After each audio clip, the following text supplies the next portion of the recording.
Good afternoon, everyone. This is Patrick Russell, class of '89, Blue Jay, and this is episode 8 of the We Want More Vodcast.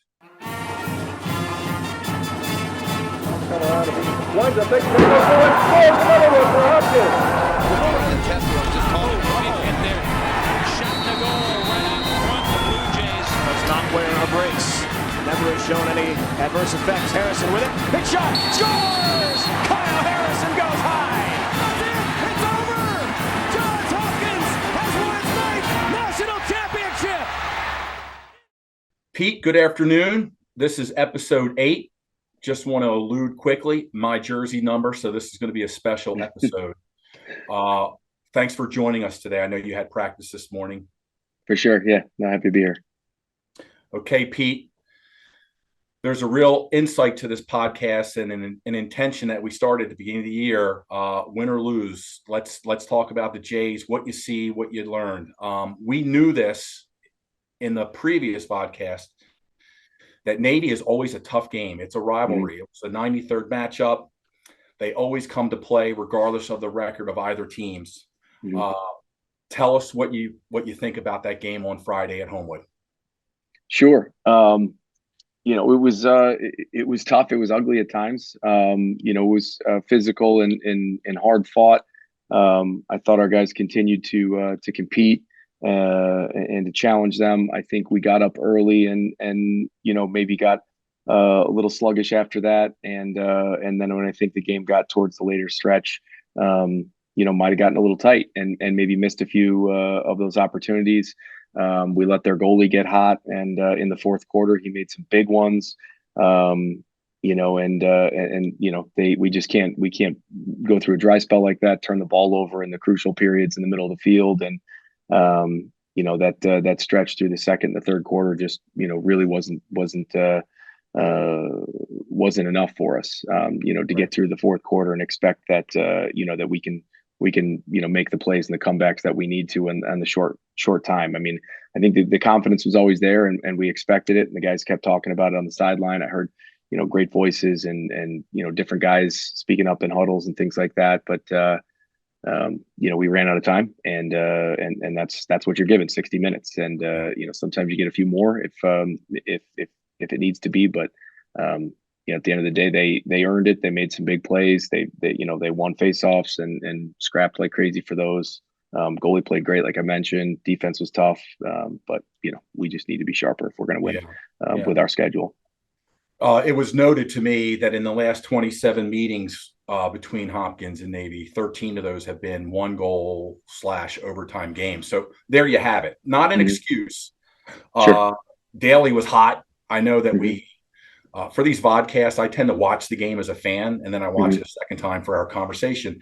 We had a lot of shots that were blocked by the body, a couple pipe shots. That's the way it is, right? I mean, sometimes we're hot in the fourth quarter, and in this case, we were hot in the first quarter, and somehow started spring break too early. Yeah. How's the mindset? How's the mindset of your team now that you've had a couple practices post Navy? It's great. So first thing is that we played Friday night. We don't play again until next Sunday. So I thought, at kind of the mid-season point, it was really, really beneficial for us to take a little bit more time off if we had that opportunity, make sure we're staying healthy.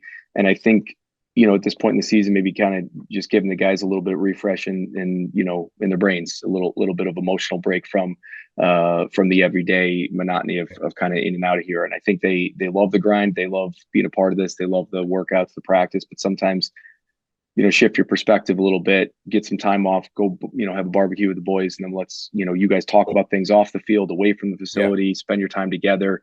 And I think they did that, got some good feedback from the upperclassmen. Captains said that, they spent time together and kind of dug in a little bit and started sorting out, those conversations that need to be had. Like, what are we missing? Where are we? What do we need to do better? And, Monday, Tuesday's practice was really just solely focused on us, had nothing to do with our next opponent. It was, how do we get better on the field? How do we get more competitive? Rolling balls out and scrapping and fighting for possessions. And I thought we got a good version of that, and it was probably as therapeutic as anything. That's what we need to do to play better lacrosse.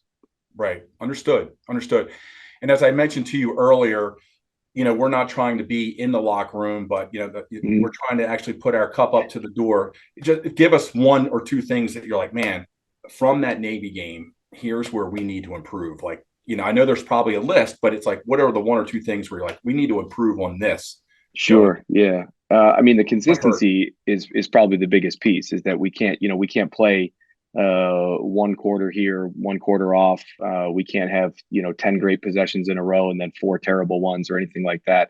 The margin of error is kind of built into the expectation. Like, we're not going to be flawless at all times. I know that we're not going to finish every game with 0 turnovers or shoot the ball 100% or anything like that. So we understand that those things are part of it, but I think maybe the tightness in the second half was a little bit of the anxiety of knowing we're making mistakes that we shouldn't be, and we need to stay focused on just what's important right now. Is what are we doing next, and how do we fight through that? We need to lean on our upperclassmen and our leaders to have that voice, to have that consistency. I thought the energy at practice this week.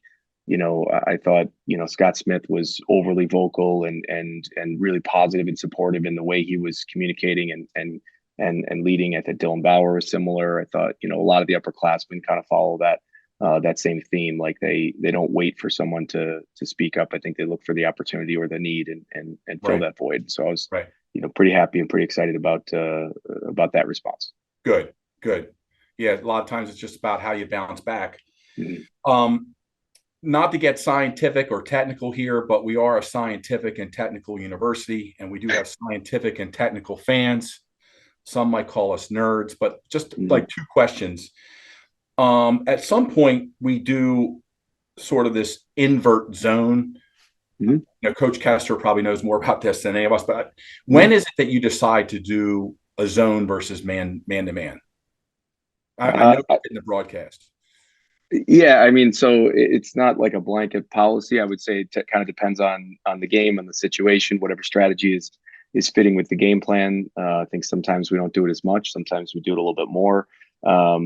It's kind of built around the idea of supporting an invert matchup or a short stick matchup that may not be favorable for us. Behind the goal, it's I think sometimes challenging because you get backs turned and things like that. From up top, it may be a little bit more of a conventional and familiar place to defend down the alleys and things like that. So just trying to find a way to keep a little more consistency with, like, if we are going to have to slide, let's know what our off-ball positions are, because there's a lot of heads turning and things like that in those situations. So again, it depends on the situation. Sometimes it's one short back there. Sometimes it's a big little. Sometimes it's 2 shorts. Sometimes it's a matchup that's not favorable. So it all kind of depends on how that goes and the call that the defense is making at the time. Sure. Great. And then the other question I had is, I noticed we're doing a little bit of changing up of attacks coming in through the midfield, midfielders playing, obviously inverting to attack. When do you decide to do that? Is it about matchups? Is it about strengths of dodge? Like Russell Melendez I think came from the midfield this past week. What's the mindset there? It can be a little bit of all that. I think what you're asking, kind of depends on what we're seeing from the sideline, what Coach Crawley kind of has designed as a strategy for, what we like that we do and what we like that they don't do as well. And so we're trying to identify those matchups, create sometimes advantages, but ultimately attack those advantages. So, you'll see guys in different spots at times. It's not foreign for our lineup to rotate around or change or shift between midfield lines or even between midfield and attack. And sometimes if we can get an attacker with a short stick, and it's not happening in the half field set, maybe we can come at it through a substitution point of view and see if there's a different way to create that matchup. So I think that's probably the simplest way to say it. Like, we get guys a short stick out of the box. Sometimes it's a little bit easier. Sometimes you move, Russell out of the box and Matt Collison gets a short stick. And sometimes it's for things that you don't even see on the first glance. So it all kind of depends. I think he spends obviously a lot more time evaluating and looking into those things. He's got his eyes on things that I don't even notice most of the time, because he's intently watching our 6 guys on offense at all times. And I'm trying to scan all the phases. So when he sees one of those things and we connect on the sideline, thinks he wants to do this or whatnot, and sometimes it's just a matter of making a call and switching it. Right. Well, good. It's like that's the TED Talk version or portion of our vodcast. So thank you. Without the chalkboard and the real specific X's and O's for exactly. the Well, versions back in that the make old their way. days, if you can dig in the archives, this is very true, and I digress, but there are old film footages of Dr. Kelso Morrill giving lacrosse lessons to the general public that are in really? That are in the MSC library, and they're great. They're like from the 1930s, teaching people about the game. Anyway, I digress. Love it. Special player that I personally love, head is always on a pivot, Jacob Angelus. He reached 100 assists, and he's only the 8th Blue Jay to have 100. Wow. And there's so many great feeders in our history. Mike Morrill, Dave Marr, the all-time assist leader, Joe Callan. Tell us a little bit about Jacob. He had a decent game on Friday. Yeah. I don't think it was his best day, and I don't think he would argue with that. But we put a lot on his shoulders. He's got the ball in his stick a lot. I think we trust his decision making. I think moreover is his ability to kind of orchestrate what we're doing back there. And even we were just talking about at staff meeting today. Like yesterday, we got a couple quarters of a full field scrimmage in, and mixing and matching the lineups and changing who he's normally playing with. And so he was playing with a different group out there, but listening to him, kind of direct traffic and be the orchestrator on the field and the coordinator that decides what we're going to run and who's going where. And to have that type of a presence from an on-field player and certainly the guy that we want the ball in his stick at crunch time, I think is a big factor. And overall, he does a great job leading the group back there. He's a tough cover, but more importantly, I think he's making good, smart team decisions, and that's what we need out of him. Real captain, field captain, as we would say. Yeah, absolutely. Hunter Juronsky scored in transition. You like it when your short stick D-middies can transition and score, correct? I love it. Yeah. I love it a whole lot. I like it more when they take high to low shots that hit the cage. Sometimes they get excited about being over the midline and they want to shoot low to high. I don't like that as much. Right. Yeah. But I do like when they score. I like it when they make the great decision to push the ball when it's needed or pull it out when they're running into trouble. We put a lot on the shoulders of that group right there. The rope unit with our poles and the big pile of short sticks that all help us. But I think that's one of the strengths, if not the biggest strength of our team, is that group and how well they lead us. And Hunter and Brett have been playing together almost side by side since I've been here. I mean, you can go 3.5 going on the fourth season where they're just they're kind of playing together a lot. So those guys, certainly are big pieces and leaders in there. But Hunter gets a few opportunities because he works his butt off in the clear and he gets it over there. And I was actually thinking about this since you asked me last week about the rah-rah guys, the vocal. Like, I didn't mention Hunter and I didn't mention Marcelo Arteaga, and those are probably two of the most vocal and most energetic guys at practice. And I thought about that a lot after you asked that. Sometimes maybe just don't give them the credit because it's so expected. They're so constant with it, but those guys do an outstanding job. Yeah. Well, we appreciate that you think about it after the fact. It's like I say to my friends, it's like Curb Your Enthusiasm with Larry David. You actually don't laugh when the episode's on. You laugh the next day thinking about the episode you just watched. One other thing, there was, getting back to this game with Navy, the review, the act of being able to conduct a review after a score, whatever the case may be. I understand that you will not have that in the Big Ten play. Correct. What's your take? What's your take on, review and the idea that you're playing these 8 games with review, right? But then when you get into the Big Ten play, you don't have it. We only played maybe half of the game so far with review, if that. Some of the away venues didn't have it. Knowing that we weren't going to have it for the Big Ten conference, we had to get the equipment in place here, which it took us a little bit because it was just decided on in December that we were going to do it. And so, an official stance is that, great, I'm happy it's here because it's it's part of the rules and it'll be in play for NCAA. So we needed to work on it and get more comfortable with it. But the fact that it wasn't mandated everywhere and some conferences are doing it, some conferences aren't. I think it was a tough rollout to do in December and expect everybody to understand it fully. And, it seems like we're still kind of asking questions and just working through it. So it's one of those things that takes a little bit of time. I think we could have had a little bit more lead time to get more comfortable with it. But at the end of the day, it's another opportunity for the refs to get the call right, which I can't argue with if it doesn't, ruin the flow of the game or anything like that.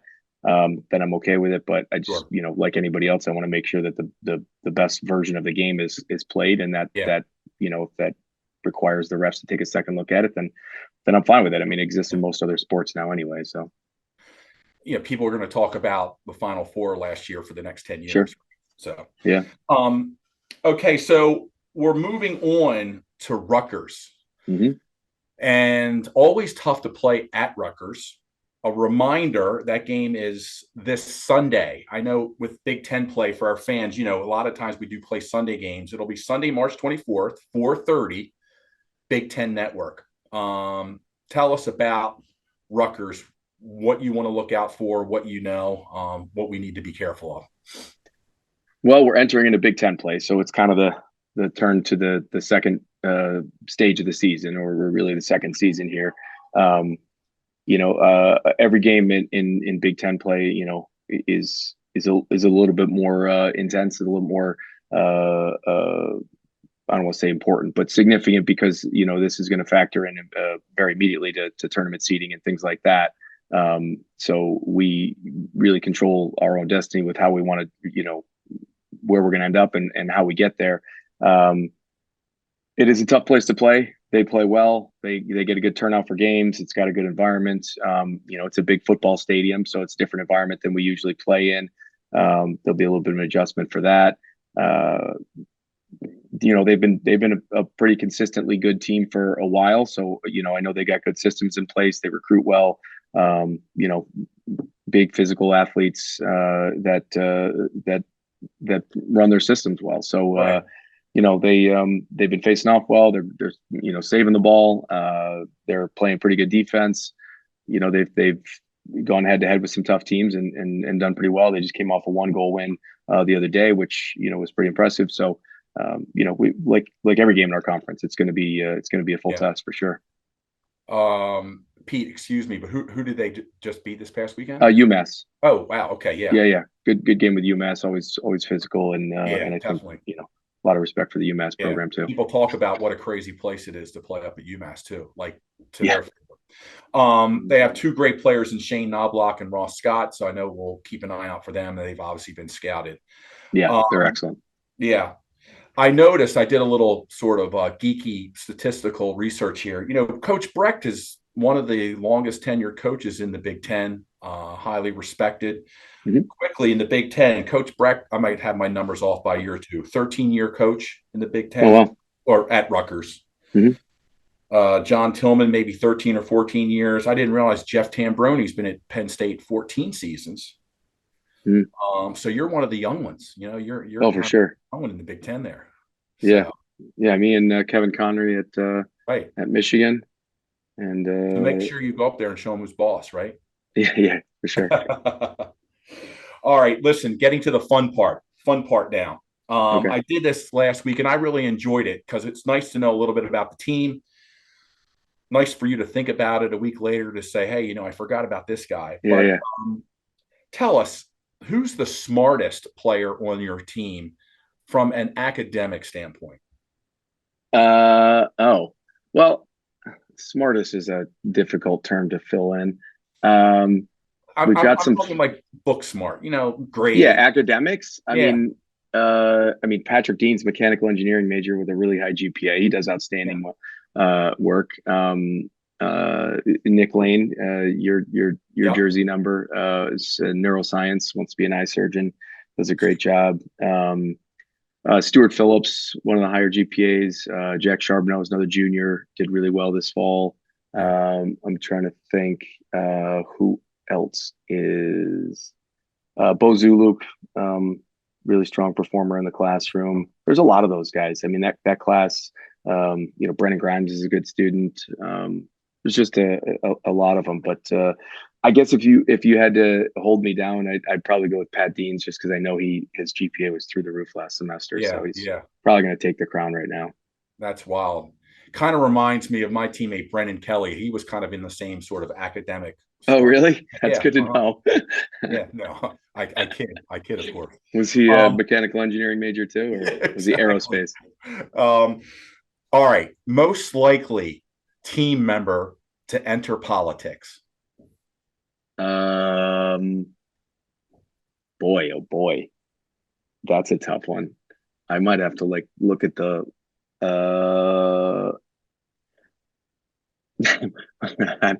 I don't want to say maybe Marcelo. Marcelo is pretty charismatic, does a good job of those things. Mike Trepida, I'll give you that one. I think it'll be Mike Trepida. Yeah, and hopefully our awesome SID Ernie LaRosa will superimpose their photos on the final vodcast. Yeah, where they are. I'm just looking at a roster right now. I'm sure there's probably other ones, but that one jumped out at me when I saw it. So I'll give it to Trepida. I have a third one for you. Go ahead. Most likely to become a lacrosse coach or a coach. But probably Chase because he's expressed the interest already. Jackson Raposo has mentioned some interest in it. Again, I'm looking at a roster right now. And Chase is in the grad school of education, right? He's in education. Yeah, he wants to go into education. He wants to be a teacher and a coach. I think it's likely. I don't know if he's going to go into college coaching or what he would do, but there's a few other guys that we've had a ton of guys work camp. Like Braxton Bowler's awesome at it. Guys that have worked camp and Eric McDonald does a really good job when he works. Jack Webb is very good. Tyler Dunn, a lot of guys. I love that version of them when I get them out on the field and they're coaching and working with the younger guys. They do a great job. I'd like to answer your question, probably say Chase because he's the one that's kind of expressed the interest at this point. But I think there's a few other guys that could be pretty good at it. Or I'll give an alumni shout out. Gib Versfeld would be excellent. Yeah, I don't know if he's most likely, but he would be excellent at it.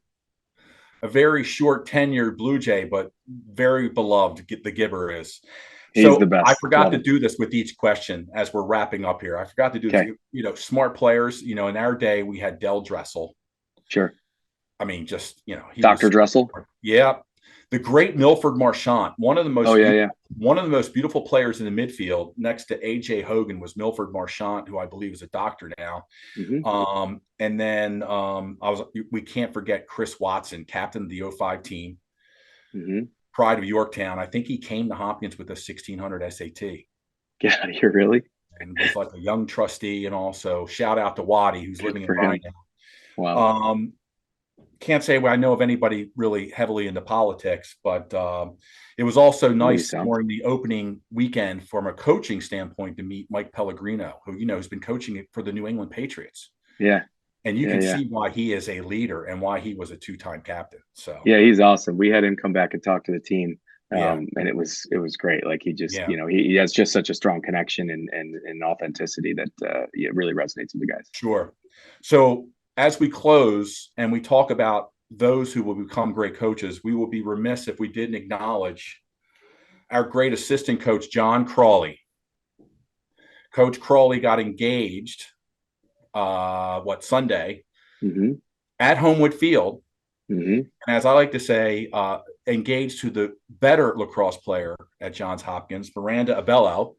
So Coach Crawley and Miranda are engaged, and hopefully, we're going to have Super Blue Jays down the road from those two. But anyway, I get ahead of myself, but congratulations to Coach Crawley and Miranda. Yeah. One step at a time. Honestly, really, really happy for him and for them. And I know he put a lot of work into orchestrating the proposal and had it up on the scoreboard, and had a whole bunch of people planning, like who's guarding doors so nobody walked out, while he was doing it or anything like that. Not he had surprising. Coach Kelly. I heard he had Coach Kelly in the film and editing room, like putting all the I think he had Coach Cohen up in the press box around the scoreboard, and that's awesome. Yeah, he put a little video up. Did a really good job with it. So it was. Hey, Coach, listen, it's a Blue Jay family thing. It's great. Like, you love tradition. That's a tradition. You meet a Blue Jay when you're a player. you date, you fall in love, and you get engaged. It's awesome. It's a great story. Yeah. So listen, thank you for your time. For sure. I hope the team, we all do. We all love you guys. We hope that the mindset's good to move forward. You go into Big Ten play. It's tough play. It's a great league. You'll play Rutgers on Sunday at 4:30. It'll be on the Big Ten Network. Coach, oh, by the way, have a great, hope the kids are having a good spring break. Yeah, they just went back to school this week, but they had one last week. And yeah, spring break with all 3 kids at the house. So my wife needs a spring break now too. Good. So don't work them too hard. Intense. We did 2-a-days for spring break. Then we played UVA in '87 and got demolished because I think. So yeah, we don't do the 2-a-days. Give them their anymore, Give them their $20 stipend and not spend it. At the liquor store or buying beers, which is what we used to do. Coach Zim used to give us our spring break stipend, and we would spend $10 at the beginning of break. Yeah, but that was a different time. All the best to you, Coach. All the best. Yeah. Thanks. I appreciate it. All right. Bye-bye. See ya.